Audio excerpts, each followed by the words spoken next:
Alrighty, another one from Sharp Customs. I've been promising a run with the Super Modified 2 Rayco chassis and the 98 GT40 body. Yeah, it's been a while, but you saw in a previous video how basically I put a marine motor in it. I've got a diaphragm pump, runs off the marine motor. I've got a cooling, well, it's not really a cooling, it's just a reservoir. I have this is ice water with ice cubes in it, and I'm gonna, basically here's my reservoir. We're gonna pull this out, squeeze it out, it's a tight fit, undo the cap. Tank is full. Hopefully I got lots of juice in the battery. We're gonna lift this out. There we go. I'm gonna dump it. It's just old water. That's good enough. Squeeze it back in there. Probably should have got a canister that fit a little better. Now we'll top it up with the our coolant here. That's what I call it. It's just ice water. And we're gonna get the ice in there.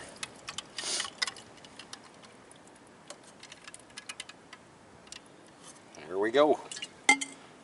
She's full. I've meant to bring my little thermal checker so I could kind of see, how long it takes to come up to temperature. Let's light up the radio. There we go.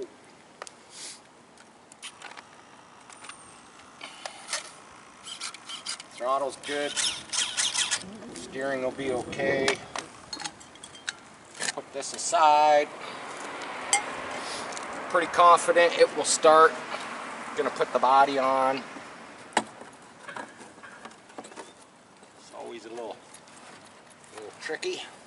There we go. Get the body on. A couple fasteners. I've just been letting the front float because it doesn't fasten down properly, but I actually have a fastener. I think I'll put it on because it gets a little chattery. Only take me a second to. Basically, it's just a nut over a bolt. Oh, there's the camera over this side. We're kind of racing the weather. It just actually dumped rain here in southern Ontario. As you can see, the asphalt's still got some damp spots. I'm going to try and stay out of the puddles. But yeah, been promising this run with the liquid cool, I guess. And this is a parking lot for a church right here, and we're kind of racing that too because they have services all day long. So we're kind of racing the dark clouds over yonder, and we're racing the next service that'll fill up this parking spot. So without ado, I'm gonna fire it up. Hopefully I have no issues.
She's, I think the idle needs set a bit.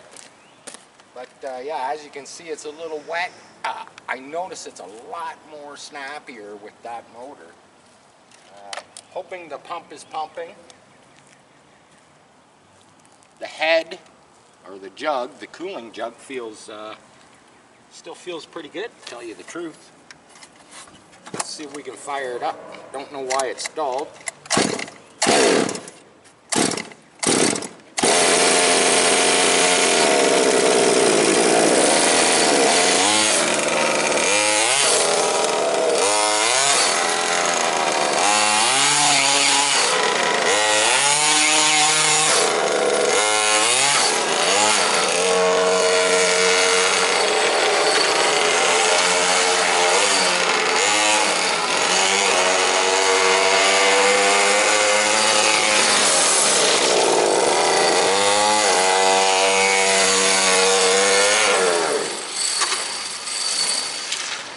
That little rattle you hear is actually what that is that's the disc brake, because I swapped it out for the fiber one. That's what the Ricos had back in the day. They had a fiber disc as a disc brake, and I actually made a stainless steel one, and that's what you hear doing that little kind of a chain chatter noise. Why it's stalling out, not sure. Let's check the bottle. The bottle is actually still cool. I think maybe the motor, probably this particular motor actually has 2 needle seats on it for your air settings. It does have a high and a low, and I didn't really mess with any of that. We'll try and fire it back up. Give her a choke.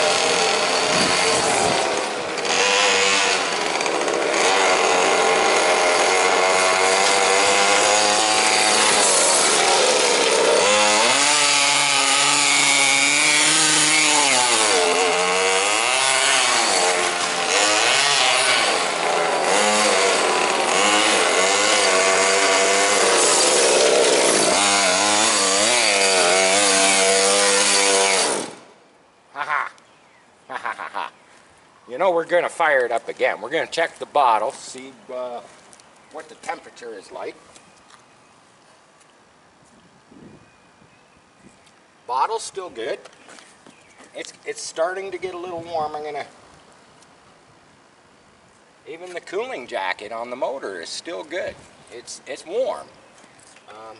But when I ran marine engines in big gas boats, you know, I would bring the boat in after you know, say a half a tank of gas, you know, a 10-minute run, and it's hot. It's super hot. You know, never had a thermal gun to check it back in those days, but it was way hotter than that. So far, so good. Let's try it one more time. Way peppier engine, I can honestly say.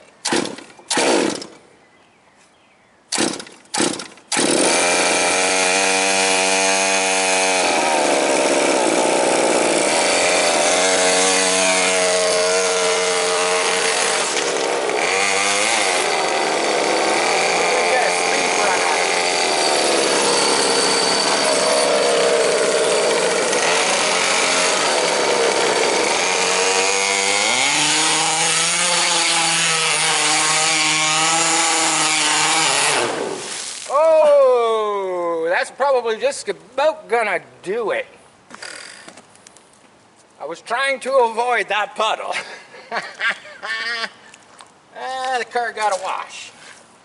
Car got a wash. What do you think? What do you think? Should we try it? She probably took a big old drink.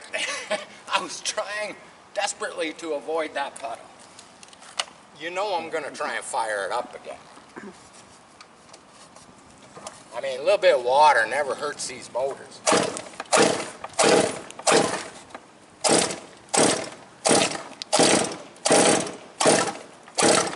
Oh, I heard it.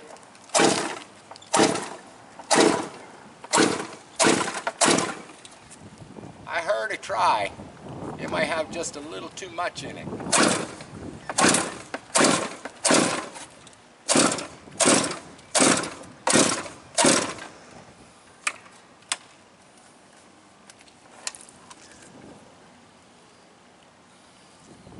Yeah, I guess I should have a real windshield on it instead of a screen.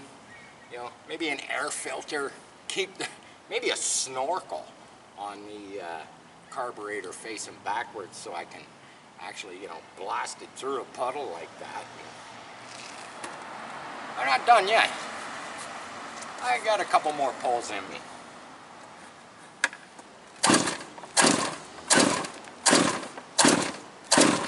I'm gonna say the plug's wet.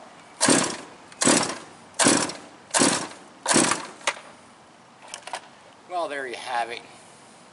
You got to see we didn't even, I got my fingers on the cooling jacket right now. It's not hot, it's warm.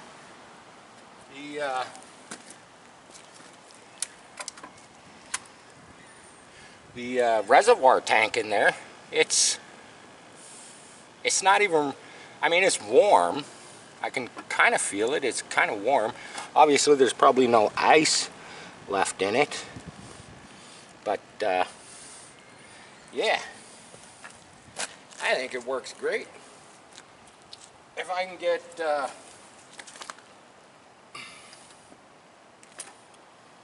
well, there you go. I used, believe it or not, I had my tank, the fuel tank, I had my tank not quite full, and we're actually down below halfway. This thing sucks back fuel like there's no tomorrow, obviously. But there's less, there's like, you know, maybe, from what I can see, maybe a ½ inch of fuel left in the bottom of the tank. And so we did use up, you know, we used up half a tank of fuel. Don't know what our time frame was as far as running it. It was too bad it was wet because I wanted to get a good speed run in, just because I can already tell that this thing's way faster and way peppier than with the air-cooled engine in it. That's freaking awesome. That's what I gotta say. That's awesome. You know, you generally don't run these for much more than, you know, 10 minutes, so, you know, I think this cooling system's great. Like, who knows, maybe down the road I'll actually try and incorporate, you know, a miniature radiator with a fan. That's just a lot of more weight, you know, another battery, a fan, a radiator. I'll still run a reservoir tank on board. You know, it's all more weight. For this car, I don't think it really matters. You know, the car already weighs 25, 26 pounds. You know, what's a couple more pounds, right? But I'm gonna pull it one more time.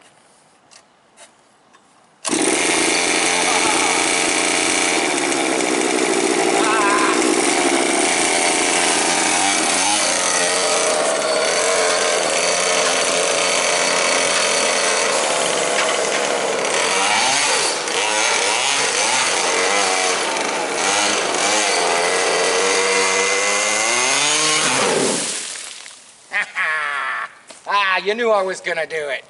I had to try. If I hadn't hit it sideways, maybe if I'd have hit it straight, I could have hydroplaned right over the puddle. But I think that's gonna wrap it up for this video. I like that shit. I like to drive my vehicles. I'm gonna take it back to the shop. I'm gonna give it a wash. Actually, I don't have to give it a wash. I'll just, yeah, the dirt. I got some. Look, I got some dirty fingerprints on there. I didn't know if anybody noticed. But I did paint. I did do touch-ups on the body and re-clear coated it. And here, I'll show you what I did. Basically, along the sides, kind of made it look, you know, kind of made it look dirty and worn, you know, like it'd been on the track at Le Mans. Is it gonna fire up again? I doubt it. I doubt it. Oh, we ain't doing nothing because I just pulled the ripper cord right out of it. I'm not gonna fix it here. I got another whole ripcord unit back at the shop, so we'll just put another one on. You know, this motor's pretty old, man. This motor's been around for probably close to 20 years, way back in the day when I was running big gas boats and hydroplanes and cats and, you know, jet boats and all that stuff, and then started building quarter scale cars. I still have boats, you know, I still have boats. I just don't get out with them much. But yeah, there you have it. Sharp Customs. Share, like, subscribe. This is for my quarter scale family, man. You're gonna see it. Peace. I'm out.